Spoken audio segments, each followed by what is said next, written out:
Ustazah Ain bersama Iman Hakimi. Iman, Assalamualaikum kawan-kawan.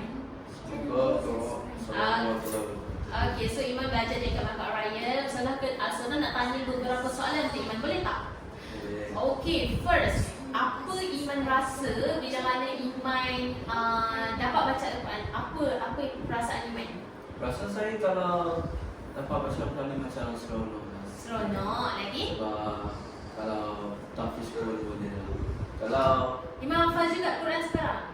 Hafal juga surah dalam Quran? Alhamdulillah. Okey, pernah tak Iman sedih?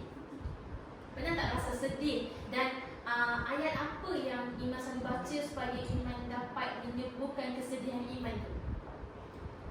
Surah apa? Saya kalau rasa sedih, saya baca surah Al-Humazah.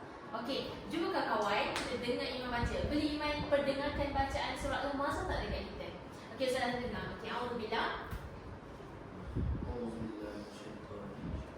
Bismillahirrahmanirrahim.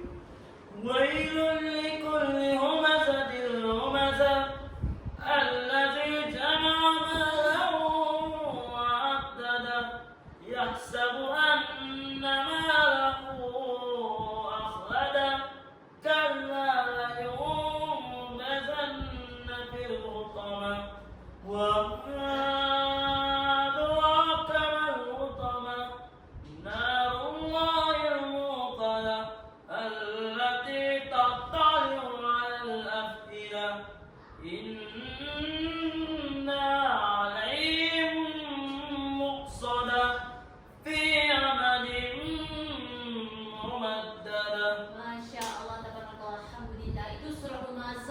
Iman selalu baca kalau Iman rasa sedih.